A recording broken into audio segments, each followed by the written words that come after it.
So obesity has been integrated into our culture heavily over the past decade.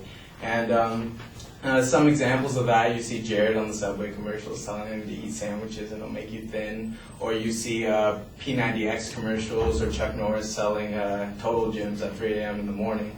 It's become normal to us to see all those things. But what it does is it distracts us from the idea that obesity isn't a disease. And so it's one of the greater health problems that we have in America.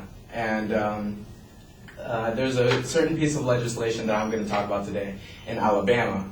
And in 2008, they proposed this tax on, it's a healthcare tax on people who are obese. And so if you're not obese, you get a $25 healthcare tax deduction every month. And if you are obese, after 1 year of trying to show that you're improving and nothing happened, then you get charged the full $50 tax per month. And some may argue that this is unconstitutional, that it could possibly be a violation of personal rights, like who are you to tell me that I can't be a certain size? But my argument is that if this Alabama healthcare tax was implemented federally, not just to state workers like it says, but to everyone, that it would be beneficial for all of America. Now, my supporting claims, they outweigh the idea that it's a violation or that it wouldn't work. First of all, it lengthens American lives.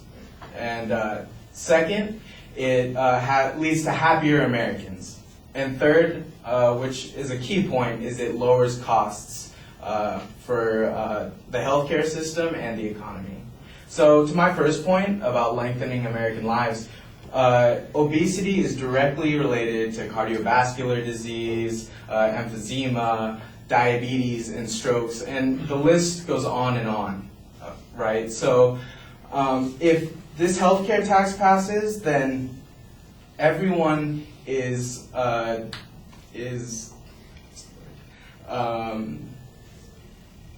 a monetary incentive. So in order to not lose money every month, which is, if you do the math, $300 per year, then they work towards changing their life around and becoming healthier. And so if they become healthier and less obese, that lowers the risk for all those diseases that were mentioned. Now, this second claim, which may be a little off, but it leads to happier Americans, and just by scientific basis. So healthy Americans are happier Americans because we know that obesity can lead to depression because of a distorted life image, teasing, bullying, etc., all of those things. And what we know for a fact is that the Harvard Health Publications reported a study that shows that regular exercise has longer lasting effects than antidepressant medication. And that's huge because that means you can help solve depression a natural way. But we all know that healthiness doesn't just come from exercise, it also comes from nutrition.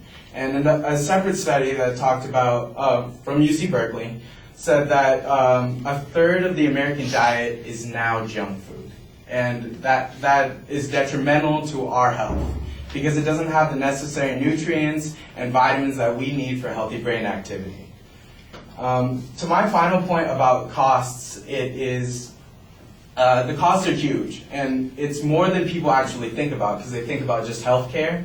But now it's the Division of Health Economics has stated that in 2003 it was equal to $75 billion. And in 2008 it had risen $147 billion for obesity-related costs. And that's not just treatment or medication, that's more gas to take heavier Americans through transportation, more jet fuel to fly them to other places. That's inclusive of everything. And this healthcare tax has Americans responsible for their own health. It tells them that if you don't change something, then the rest of us will have to pay for it. So by eventually, like abiding by this tax, getting lower in obesity, it lowers the cost overall, and therefore we have a brighter economic future. So in summary, this healthcare tax is beneficial for all of us. It lengthens our lives. It makes us happier, endorphins, hormones, etc. And it gives us a stable economic future. Thank you.